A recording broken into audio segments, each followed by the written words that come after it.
老规矩，稍微走一下。这个好像就是这个包。 Hai guys, kalau kalian suka sekali dengan movie bergenre komedi romance, film ini boleh ditonton karena ceritanya sungguh menarik. Dirilis pada tahun 2019, menceritakan tentang seorang polisi wanita yang menyamar menjadi siswi di salah satu sekolah. Untuk memata-matai seseorang nih, katanya orang ini menyelundupkan narkoba.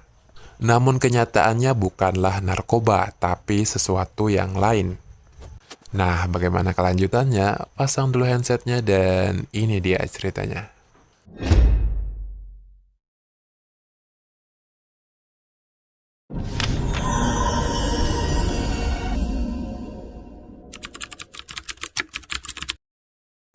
Di awal film kita diperlihatkan seorang pria bertopi sedang berlari dikejar oleh sekawanan orang. Dan salah satunya menghadang lalu terjadilah perkelahian. Namun pria bertopi kalah karena dia melawan banyak sekali dan bukan tandingannya. Kemudian pria botak yang memakai pakaian putih awalnya akan menembak. Namun dia mengurungkan niatnya dan menyuruh bawahannya yang memakai baju coklat serta kacamata hingga terdengarlah bunyi dar.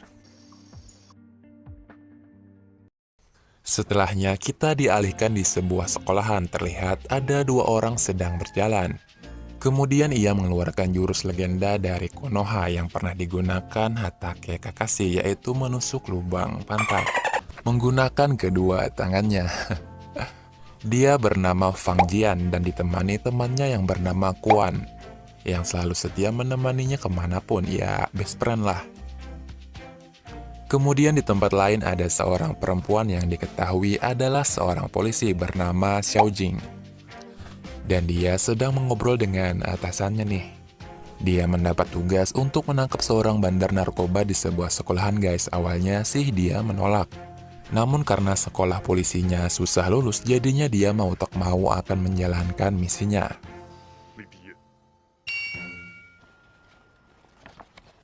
Masih dengan kejahilan Fang Jian, setelah dia menjahili temannya tadi, dia menghampiri sekumpulan geng sekolah yang diketuai oleh siswa berbadan besar. Di sini dia menawari sebuah film dewasa kepadanya, ya film biru. Awalnya si ketua tidak percaya dengan tawarannya itu. Namun dengan tipuan jitu Fang Jian, akhirnya dia mau dan membeli semuanya. Kemudian saat sedang di dalam kelas menghitung uang, datanglah seorang siswi baru yang ternyata adalah Xiao Jing. Dan dia dipersilahkan oleh guru untuk duduk. Di sini Xiao Jing memilih duduk di sebelah Fang Jian karena biar sukses memata-matainya. Namun saat mau duduk, kursinya malah ditarik Fang Jian yang mengakibatkan Xiao Jing terjatuh. Tentu saja hal itu membuat Xiao Jing marah dan anehnya di sini Fang Jian meminta uang dari Xiao Jing. Uang itu adalah biaya untuk bisa duduk di sebelahnya. Nah, saat malam tiba di sebuah rumah yang ternyata itu adalah rumah si ketua geng yang berbadan besar di sekolah tadi, dia membuka laptopnya untuk membuka film dewasa yang dibelinya tadi. Namun ternyata saat dibuka isinya bukan itu ya, entah apa isinya guys, gak dilihatin di sini. Yang pasti dia dibohongi oleh Fang Jian. Keesokan harinya ketika pelajaran sedang berlangsung, Xiao Jing dengan diam-diam ingin mengambil sesuatu di dalam tas Fang Jian. Dan mumpung juga ia sedang tidur. Namun dia terkaget karena barang yang dia cari sama sekali tidak ada. Dan malah dia menemukan hal-hal aneh seperti anjing, makanan besar, bahkan sampai tanaman kaktus. Gara-gara hal itu ia meringis kesakitan dan menyebabkan Fang Jian terbangun. Kemudian dia mencap tangannya di kertas yang bertuliskan denda. Setelahnya ada yang memanggil Fang Jian dan juga temannya Quan. Mereka berdua pun keluar dan ternyata dia dipanggil oleh geng yang ditipunya kemarin. Hingga mereka terlibat perkelahian, namun tentu saja dimenangkan oleh Fang Jian dan Quan. Dan si ketua berbadan besar yang dipanggil Broyong, anunya digesekkan ke tembok oleh Fang Jian dan Kuan. Tak lama kemudian, Xiao Jing datang dan meminta mereka untuk berhenti melakukan hal tersebut. Dan sebagai permintaan maafnya, Kuan yang menyukai Xiao Jing mengajak makan bersama. 证据不在包里。 呀，随便你，我 Disinilah ketiganya tiba di sebuah restoran. Mereka disuguhi makanan sup kepala babi. Awalnya ya, mereka hanya diam saja. Hingga Xiao Jing berinisiatif melakukan misinya, yaitu mencari barang yang disembunyikan Fang Jian. Mereka pun berbicara dan tertawa, dan tiba-tiba Xiao Jing menyiram Kuan dan menyiram Fang Jian juga.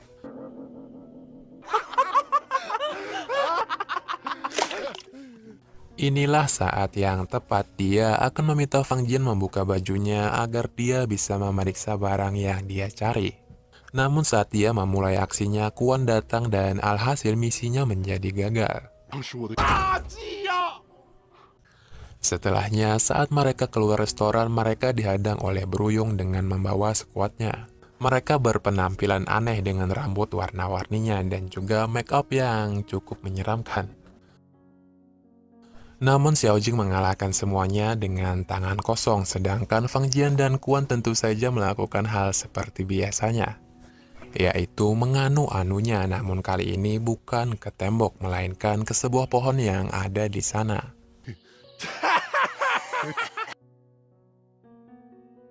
Beberapa waktu kemudian, saat berada dia di lapangan, ada seseorang yang mencurigakan mengawasi Fang Jian.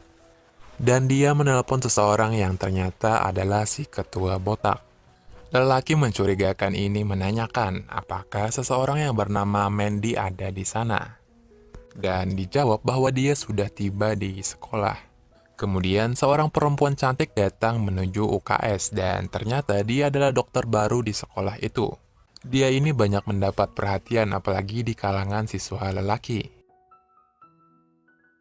Fang Jian yang masih berada di lapangan, dia didatangi seseorang dengan mengenakan seragam yang sama, dengan membawa senjata tajam. 我是修理系的，有把狼。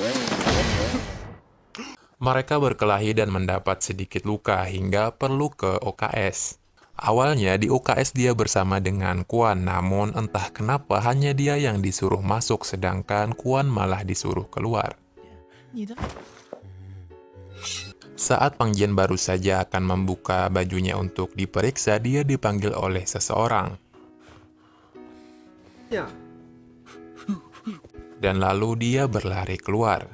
Di sini dengan segera Xiao Jing yang tidak sengaja melihatnya langsung mengejarnya. Dan ternyata Fang Jian menemui seorang perempuan berpakaian Sailor Moon. Perlu diketahui nih guys, itu adalah adiknya yang sedikit kurang waras. Ia trauma bekas melihat orang tuanya mati pas waktu masih kecil. Oke, lanjut. Xiao Jing bertanya siapa itu, namun tidak dijawab oleh Fang Jian karena itu bukan urusannya. Kuan yang sedang berjalan dan tidak sengaja ia melihat seorang perempuan cantik memakai baju Sailor Moon. Dan dengan jiwa fuckboy-nya dia mengejarnya hingga sampai di sebuah rumah. Dengan sangat berani Kuan mengetuknya dan tanpa disangka perempuan tadi membukanya. Namun dengan baju yang berbeda, yaitu pakaian tradisional Jepang. Perempuan tersebut menyambutnya dengan ramah, bahkan juga memberinya teh. Lalu ia pergi ke lantai atas meninggalkan Kuan. Dan saat ia kembali, dia berganti pakaian lagi. Menjadi pakaian yang sangat terbuka berwarna hitam. Tak lama kemudian seseorang mengetuk pintu nih. Dan pada saat bersamaan di sini Kuan menyadari ternyata perempuan ini adalah saudaranya Fang Jian. Dia pun segera berlari dan bersembunyi di sebuah lemari. Saat Fang Jian memasuki rumah dan memanggil saudaranya itu, di sana tidak ada jawaban. Setelahnya ada lagi seseorang yang mengetuk pintu. Dan saat dia membukanya, ia terkejut ketika dokter di sekolahnya datang yang bernama Mandy itu. Ia pun langsung menyeretnya ke ruang tamu, kemudian Fang Jian berbaring di sofa. Dan Mandy membuka jasnya dan hanya tersisa pakaian anunya. 天津来，与无色处见。Namun siapa sangka Xiao Jing datang juga ke sana. Bukannya dibukakan pintu, mereka malah lari bersembunyi dan bertemu Kuan dan saudaranya yang sedang bersembunyi di lemari juga. Dan gara-gara lemari bergoyang, mereka akhirnya ditemukan oleh Xiao Jing. 像床底呀、衣柜。 Mereka pun setelahnya mengobrol di ruang tengah. Di sini, Fang Jian memberikan plastisnya kepada Xiao Jing. Dan saat sudah di luar, Mandy mencegah Xiao Jing untuk merebut plastisnya. Mereka pun saling melawan dan Xiao Jing tertusuk di daerah lehernya. Akibat cincinnya Mandy yang muncul jarum berisi cairan berupa obat tidur. Hal itu membuatnya berhasil mengambilnya dari Xiao Jing. Esok harinya Xiao Jing dirawat di rumah sakit, kemudian datang Fang Jian menjenguknya dan memberikannya sebuah kalung, walaupun itu katanya harus dibeli. Sedangkan di sisi lain, Mandy sekarang tengah berada di markasnya dengan bosnya, yaitu si pria botak. Mereka memutar plastisnya yang telah dicurinya. Dan rekaman tersebut menampilkan Kuan yang sedang ada di taman. Semenjak saat itu, Xiao Jing dan juga Fang Jian menjadi dekat satu sama lain. Lalu suatu ketika Fang Jian bertemu dengan ayahnya yang terkena tembakan. Dan tanpa disadari, dari arah belakang ada yang menyerang Fang Jian hingga membuatnya pingsan. Tak jauh dari situ, Xiao Jing mendengar suara tembakan dan ia pun bergegas mendatanginya. Namun sudah terlambat. Di sana, ia menemukan bajunya Fang Jian dan orang yang tertembak. Saat Fang Jian membuka matanya, ia sedang berada di sebuah markas. Dan ia digantung dan juga dipaksa untuk menjawab di mana plastis yang sebenarnya. Dan tak lama kemudian Xiao Jing datang ke tempat tersebut untuk menyelamatkan Fang Jian. Namun ia dihadang oleh Mandy. Dan mereka pun saling menghajar satu sama lain hingga akhirnya Mandy tersungkur jatuh dan tidak berdaya. Lalu dari arah lain datang superhero Deadpool yang di dalamnya ternyata adalah Kuan.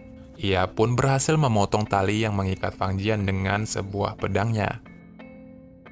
Dan ia juga membawa teman-teman yang lain, yaitu sekelompok rambut warna-warni. Orang yang tadi menghajar Fang Jian kini diikat oleh sekelompok rambut warna-warni yang menyebut diri mereka adalah kelompok cinta sadis.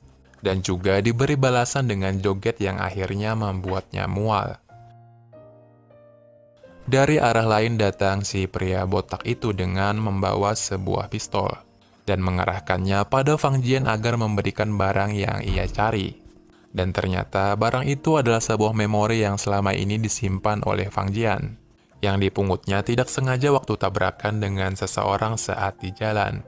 Dan seseorang itu ternyata adalah polisi guys. Memori ini berisi bukti kejahatan mereka tentang narkoba. Namun Fang Jian enggan memberikannya dan membuat pria botak itu menembakkan pistolnya. Namun sebelum peluru mengenainya, ia diselamatkan oleh Xiao Jing. Yang akhirnya Xiao Jing lah yang terkena tembakannya. Melihat hal itu, para teman-teman Fang Jian pun langsung menghajar si pria botak yang telah menembak Xiao Jing. Setelahnya, para polisi datang ke tempat itu dan menangkap semuanya.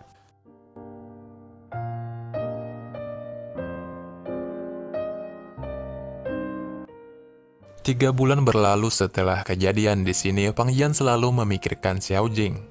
Dan juga ia bahkan menuliskan di meja tempat ia duduk bahwa ia mencintai Xiao Jing. Dan singkat cerita, Xiao Jing di sini muncul dengan memakai seragam polisinya. Ia pun menyapanya sampai membuat Fang Jian tersenyum senang.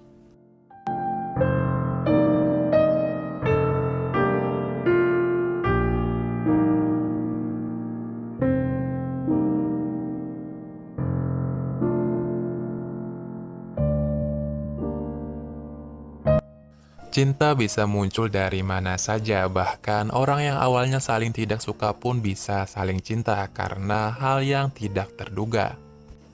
Semoga cerita kali ini bisa menghibur kalian guys. Terima kasih, kina pulang kita bertemuan dan bye-bye.